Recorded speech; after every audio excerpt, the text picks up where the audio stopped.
Sir నమస్తే sir. పేరు sir? నా పేరు నాగ సుబ్బారావు అండి. చాలా బాగుందండి. కుటుంబ ప్రభుత్వం బాగానే ఉంది. ప్రజలు ఆనందంగానే ఉన్నారు. ప్రజలు ఎంతో కొంత కొద్ది గొప్ప అసంతృప్తి ఉండొచ్చు కానండి, ఒక 20% ఉండొచ్చు కానండి. ఎందుకంటే వ్యవసాయంలో పంట అయితే పండిందండి. పంట పండిన తర్వాత రేట్లు ఇవ్వండి. వాళ్ళ మిర్చి కానీ, కొద్దిగా కందులు కానీ, మళ్ళీ శనగలు కానీ కొద్దిగా రేట్లు తగ్గినాయండి. దానివల్ల అసంతృప్తిగా ఉందండి.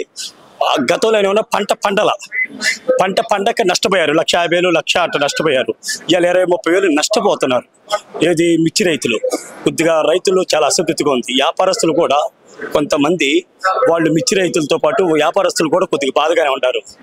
కొద్దిగా స్పిన్నింగ్ మిల్ వాళ్ళు, కాటన్ టీఎంసీ వాళ్ళు, వీళ్ళందరికీ కొద్దిగా చేసి పెడితే చాలా బాగుంటుందని చెప్పేసి నేను కూడా కోరుకుంటున్నానండి. చాలా బాగుందండి. అప్పుడు గతానికని ఇప్పటికి నక్కకి నాగలోకానికి ఎంత తేడా ఉంటుందో అంత తేడా ఉంటుందండి. ఇప్పుడు చాలా బాగుందండి. ప్రజలు స్వేచ్ఛగా తిరుగుతున్నారు. ప్రజల్లో ఆనందం ఉంది. ప్రజల్లో ముఖంలో ఒక చిరునవ్వు ఉందండి. గతంలో ఏడుందండి చిరునవ్వు?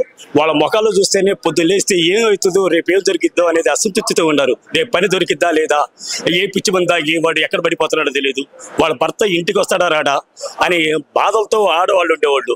ఇవాళ ప్రశాంతంగా మంచి మందు దొరుకుతుంది. ఒక క్వార్టర్ వేసుకుంటున్నాడు, ఇంటికి వెళ్ళి పడుకుంటున్నాడు, పని చేసుకుంటున్నాడు, చాలా ఆనందంగా పని చేసుకుంటున్నాడు, వెళ్తున్నాడు. గతంలో పనులు ఉండేవి కాదు. ఇవాళ వ్యవసాయ పనులు ఉండి ప్లస్ కొద్ది గొప్ప అన్ని రకాలుగా ఇలా పనులు సాగుతున్నాయి. ఇప్పుడు వచ్చి మనకు 10 నెలలే కాబట్టి చిన్నగా ఒక్కోటి అభివృద్ధి చెందుతూ ఉంది. ఒకేసారి చెందదు కదండి అభివృద్ధి, చిన్నగా జరుగుతుంది అభివృద్ధి. చాలా బాగుందండి ప్రభుత్వం. నవ్వుతున్నారు ప్రజలు. ఎందుకంటే లోకేష్ గారు అభివృద్ధి చేయగలడు అనేది ఒక దమ్ము ధైర్యం ఉన్న నాయకుడు అని చెప్పేసి ప్రజలు అనుకుంటున్నారు. ప్రజలు ఎంత స్వేచ్ఛగా అనుకుంటున్నారు, ఎంత మంచిగా అనుకుంటున్నారు తెలుసా లోకేష్ గారి గురించి. అబ్బా, తండ్రి తగ్గ తనయుడు అంటారు. తండ్రికి కన్నా ఒక పాయింట్ ఎక్కువగానే పని చేయగలడు. అతనికి మంచి తెలివితేటలు ఉన్నాయి. చంద్రబాబు నాయుడు గారు కన్నా అభివృద్ధి చేయగలడు అనే ధైర్యం వచ్చింది ప్రజల్లో కూడా. అంతకుముందు లేదా ఆ స్వేచ్ఛ. ఎందుకంటే వాళ్ళు చేసిన అసత్యాలకి ప్రజలు ఆహా ఇతను అట్టగా అని అనుకున్నారు. ఇప్పుడు ఆయన చేసే వర్క్కి ప్రజలు ముద్దులవుతున్నారు. ఇంతకుముందు కంపెనీలు తేవాలంటే వాళ్ళ కంపెనీలు తీసుకొస్తుంటే, లోకేష్ గారు వెళ్ళి ఇతర దేశాలు వెళ్ళి కంపెనీలు తీసుకొస్తుంటే, ఇంత తెలివిగల నాయకుడు మనం పోగొట్టుకున్నాం. ఆ రోజు వాడు పప్పు అన్నాడు, మనల్ని పప్పులు చేశాడు. మనల్ని పప్పు చేశాడు. వాడు పెద్ద శుద్ధ పప్పు జగన్ గారు. మా జీవితాలను నాశనం చేసినోడు వాడు. ఎట్లాంటి నాయకుడిని మనం ఏం చేసినా పాపం లేదని చేసే ప్రజలు ఆ రోజు 11 సీట్లు ఇటు కూడా ఎక్కువే. నిజం చెప్పాలంటే అది ఏదో ఆ ఏరియా వాళ్ళు కాబట్టి వాళ్ళు తప్పనిసరి ఇచ్చారు. కానీ మా ఏరియా వాళ్ళు ఉన్నారు మంచి స్పందనతో ఇచ్చారుగా. అందరూ 30,000 40,000 50,000 ఓట్లతో ఇక్కడ మొత్తం అందరూ కలిసి పనిచేశారు. కష్టపడి పార్టీని గెలిపించుకున్నారు. ఇవాళ స్వేచ్ఛగా తిరుగుతున్నారు, స్వేచ్ఛగా మాట్లాడుకుంటారు. వ్యాపారాలు ఉండే కొద్ది గొప్ప వ్యాపారాలు పెరిగినాయి. ఎంతో ఆనందంగా ఉంటారు. బాబు గారు పథకాలు సంక్షేమాలు పట్టించుకోవట్లేదు. రైతుల్ని నిజంగా చెప్పాలంటే పంట పండిందండి, పట్టించుకోలేదండి కదండి. ఆయన ఇస్తానంటున్నాడు. కాకపోతే నేను కూడా మనసాక్షి చంద్రబాబు నాయుడు గారు మీకు ఒక చిన్న విన్నపం అండి. కొద్దిగా రైతులు పంట అయితే పండిందండి అండి.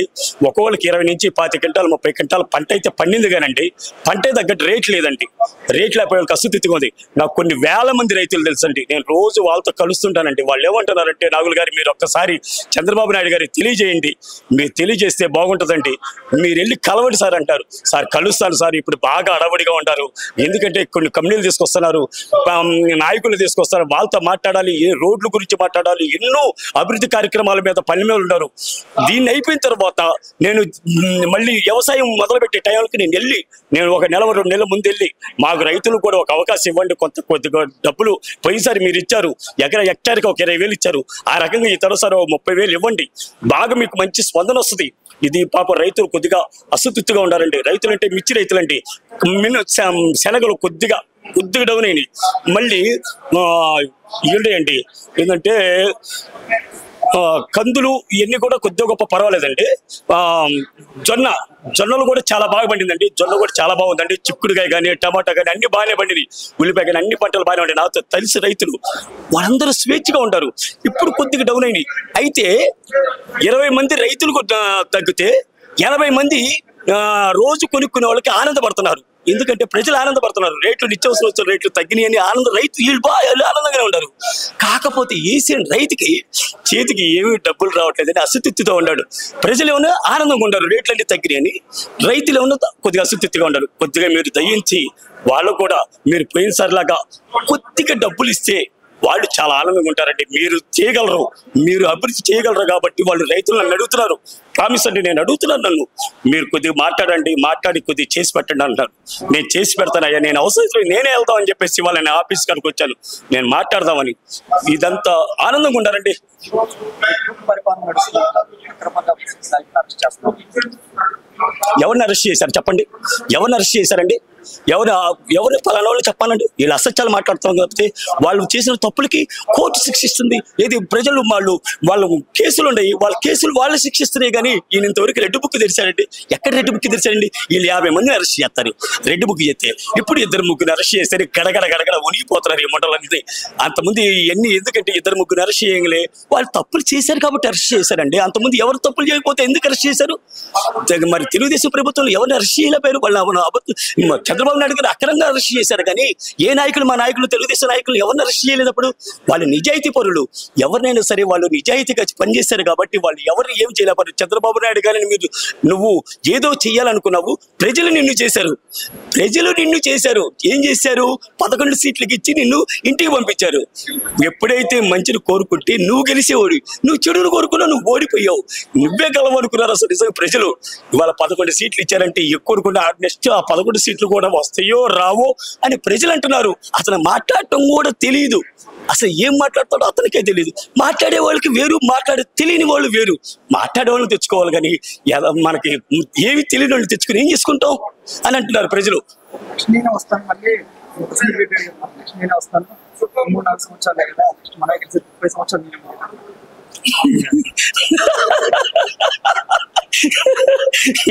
చెప్పుకోవటానికి కూడా నవ్వుకుంటున్నారు ప్రజలు. ఇంక ఎక్కడన్నా అతను వచ్చేది? ప్రజలు ఏమంటున్నారంటే అతనికి మాట్లాడటం చేతగా ఉన్నోడిని మనం ముఖ్యమంత్రిని ఏం చేసుకుంటావరా? వాడి అక్కని, చెల్లిని, అమ్మని దగ్గరే తీయనోడు మన ప్రజల్ని ఆడదీశాడు. ప్రజల్ని తీయడురా వాడు ఒక రోతోడు, వాడు ఒక అవినీతి పరుడు, వాడంత కూరుడు ప్రజల్లో ఉండాడంటే మనం ఇంకా నాశనమవుతాం. ఉత్తర కొరియా అధ్యక్షుడు ఎట్టయితే ప్రజలను హింసిస్తాడో అంతకన్నా డబుల్ హింసిస్తాడనే ప్రజల్లో భయం వచ్చిందండి. ఇప్పుడు అసలు ఇంకో ఎవరినైనా కోరుకుంటారో కానీ ఇతరులని మరికి కోరుకోరండి. ఎందుకంటే చంద్రబాబు నాయుడు గారు, వాళ్ళ లోకేష్ గారు, వాళ్ళ పవన్ కళ్యాణ్ గారి ఎంత అభివృద్ధి చెందుతుందంటే అంత అభివృద్ధి చెందుతుందని ప్రజలు ఒకరికొకరు మాట్లాడుకుంటున్నారు. ఇంతకుముందు మాట్లాడుకోవడానికి కూడా ధైర్యం లేదు. వాళ్ళ ప్రజలు ఎక్కడ నలుగురు కూర్చుంటే వాళ్ళు నలుగురు మాట్లాడుకుంటారు స్వేచ్ఛగా. అన్న పవన్ కళ్యాణ్ గారు అన్న ఇప్పుడు బాగా మాటలు నేర్చుకున్నాడన్న, బాగా మాట్లాడుతున్నాడు, బాగా నీట్ గా మాట్లాడుతున్నాడన్న. మన లోకేష్ గారు చూడన్నా, ఏదైనా చూడు, ఏ కంపెనీ కాడికి వెళ్తే వాళ్ళు వ్యాపారవేత్తలు ఎంత స్వేచ్ఛగా వచ్చి మాట్లాడి, ఏమండి లోకేష్ గారు మీ ఆంధ్రప్రదేశ్లో మేము పెట్టుబడులు పెట్టడానికి మేము సిద్ధంగా ఉన్నాం సార్, మీరు మాకు ఏ అవకాశం ఇస్తే మీ అవకాశాన్ని బట్టి మేము పెట్టుబడులు ఇక్కడ మేము పెట్టి మీ పిల్లలకి ఉద్యోగ కల్పన చేస్తామండి, మీ పిల్లలు కూడా బంగారు భవిష్యత్తు ఉంటుంది, మీ కంపెనీలు కూడా పడ్డాం, అందువల్ల మీరు కలిసిమెలిసి పనిచేస్తే చాలా బాగుంటుందని చెప్పేసి ప్రజలు అది లోకేష్ గారు వ్యాపారవేత్తలు అనుకుంటున్నారండి. కూటమి ప్రభుత్వం ఎక్సలెంట్ గా ఉందండి. మీరు ఎవరిని అడిగినా, ఎందుకంటే వైసీపీ నాయకులను కూడా ఇవాళ అడిగితే వైసీపీ నాయకులు కూడా చెబుతారండి, గుండె మీద చేసుకుని చెప్పారు. కాకపోతే బయటికి ఏంటంటే మేము ప్రభుత్వం కాదు కాబట్టి ఏదో ఒకటి మాట్లాడాలి. వాళ్ళు ఏంటంటే 4,000 పింఛన్ ఇస్తాడండి, 4,000 పింఛన్ ఇస్తాడు. మొన్న స్కూల్ పిల్లలకి, కాలేజీ పిల్లలకి ఫీజులు కట్టారు. ఎంత ఆనందంగా ఉండారు తెలుసండి, ఎంత ఆనందంగా ఉండారంటే అంత ఆనందంగా ఉండారు, ఎంత ఆనందంగా ఉండారంటే అంత ఆనందంగా ఉండారు. మళ్ళీ ప్లస్ ఇవాళ రోడ్లు వేస్తున్నారు, మళ్ళీ పంట కాలువలు తోగుతున్నారండి, మీకు ఊళ్ళలో కరెంటు తీగలు వేస్తున్నారండి, కరెంటు పెద్ద స్తంభాలు వేసి అవి చేస్తున్నారు. ఒక్కోటి చేస్తుంటే ఏంద్రా ఇంత తక్కువ టైంలో ఇంత మంచి పని చేస్తున్నాడు ఏంట్రా, మనం ఎందుకు గతంలో ఓడగొట్టుకున్నాము ఎంత దాకండి.